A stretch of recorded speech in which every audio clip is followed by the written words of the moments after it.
So you might have heard about 48 hours, which is a competition where you make a short film within 48 hours. You basically get a briefing, then need to write a story, film your movie and edit it and send it in on time.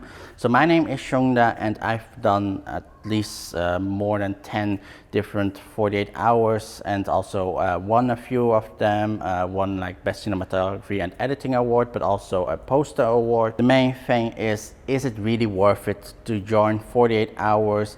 And it really depends on your goal. So it is like if you're a student, if you just want to have experience, if you want to like expand your portfolio, if you want to network to get more jobs, and also if you just want to win. So let's start with a student. If you're a student and you just want to expand your portfolio, yeah, you can just do it. It's just one day of time that you need to do, and then you just have another short film to put onto your portfolio.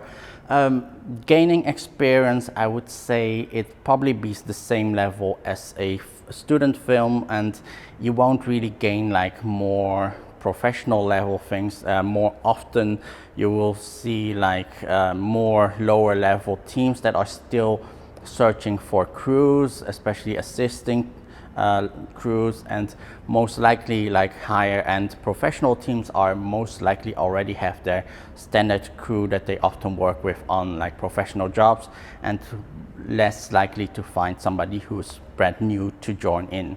And that means like it's quite hard to actually also network properly, because if you network with through the teams, most likely getting on a team, most likely you'll be getting on like other student teams.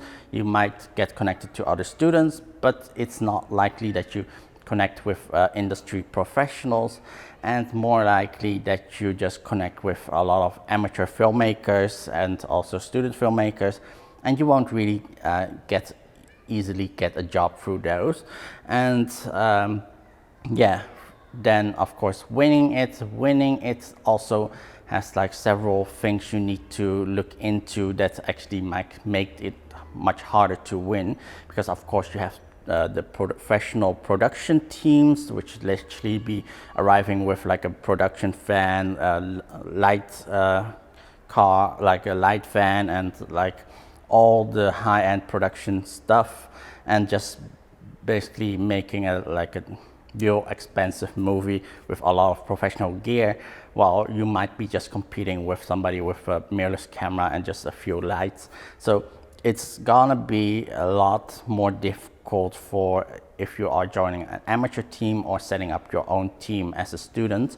And also the things that you get, I think the most things in the briefing of like the line and props and all those things, those should be easy. However, the drawing of the genres might be one of the biggest gamble that you can get, because it's literally gambling if you are getting a genre that fits your style, fits your location, also fits the actors that you have, to make a proper coherent short film that also would need to fit the liking of the judges, because you also have judges that are biased, they have a personal agenda they want to push, and all those things you also have to prepare to know like what kind of short film you want to make to fall into the taste of those judges. So all those things are quite against you to actually win, and you kind of need to be really lucky to get like the perfect genre that fits you, that also the judges really like to see.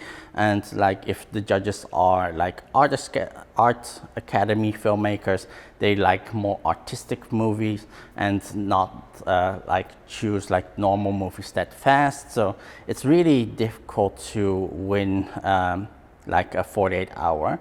And honestly, personally for me, like if you can get a team together and make a film in just 48 hours, honestly, you can also make a short film without 48 hours.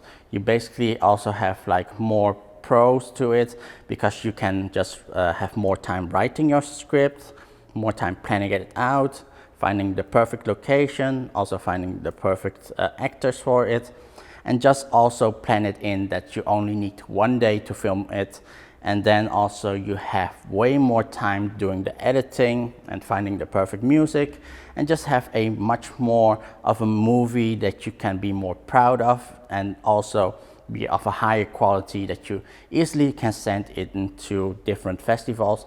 And also because you're not wasting money on the entry fee, which is 120 something bucks, that entry fee you could basically use to join in film festivals or like pay festival fees, and basically could enter like at least 7 small festivals and try to win those.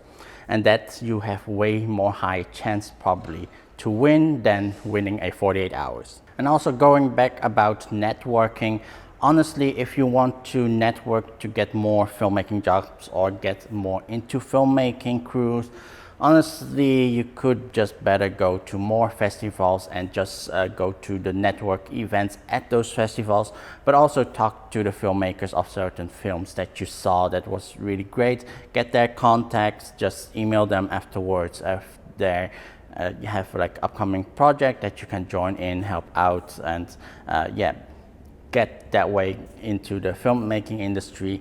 And yeah, that is a lot better than trying to do it through 48 hours. Maybe like during the nights of 48 hours when they are screening the movies, that you just watch those movies and then find out who made those movies and then network through them. However, again, with those, you have to look out for if those teams are more professional filmmakers or if they are just amateur filmmakers who just only make films for 48 hours. Also going back to portfolio, there's also a lot of amateur filming teams who just, if they don't like their movie or just like they didn't get a genre that they want and just made a really horrible film, they just don't make a proper finished version of it after 48 hours, and most likely just don't have an actual film for your portfolio. So that's like a downside of also with 48 hours, that some of the movies, or actually quite a lot of the movies, won't really be played or shown afterwards, and you might just wasted your time on trying to get a film for your portfolio. Another thing is also with the amateur teams, there's also quite a lot of amateur teams that do every city and every rounds and have been doing this for multiple years, but they just don't grow in quality because they're just stuck in the amateur level, and just, yeah, it's something you need to look out for. So I suggest to like if you join 48 hours, just do it once. However, don't get addicted to it, that you do it every time. And a tip for if you are joining a team or people are asking you to join the team, set up your own requirements. So personally for me, I have like 2 requirements. Like, I don't want to be spending money on the 48 hours because like it's not my project, and if I'm joining the team, like I should not be paying any expenses. So either the movie should be shot in the city that I'm living at, where I don't have to like pay a lot of expenses to move around, but also like if it's not in the city I'm at, you need to provide transport for me to go to those locations. And also another one is that if there is any paid projects, I'm gonna do paid projects first and cancel 48 hours, because I'm not gonna like waste my time on 48 hours while I could be on a paid job. So those are like real important requirements to set for yourself, because those are also things that just need to say ahead of time. A lot of other things can be way more important than 48 hours. So if you are going to join a team, make sure, try to get a team that is like more professional. I would say look at their poster. It's a real indicator what kind of team they are. Like look at the poster and look at the previous movies if they are providing quality films, because like some teams might have won something or be nominated a lot of times, but like sometimes sometimes it's a pity award, so they might actually not have like really that great movies. So you just have to look at their previous work, especially the posters. You can already recognize which team is really more professional, and then make your choice if you go to that team. Pretty much just try to have a fun time at 48 hours. However, don't get addicted to it, because there's a lot of teams and people that are just constantly only doing 48 hours and doing it actually for multiple years, but you just don't see them actually grow as a person or as a filmmaker, and just be stuck at the level of 48 hours. And that is where you don't want to be. You actually want to grow out of 48 hours and actually be working at actual professional professional films outside of 48 hours, and actually work towards getting your films into actual big film festivals and enable you to get to your first feature film. So that was it about 48 hours. Hope you found this an interesting video, and I'll see you next time. Bye bye.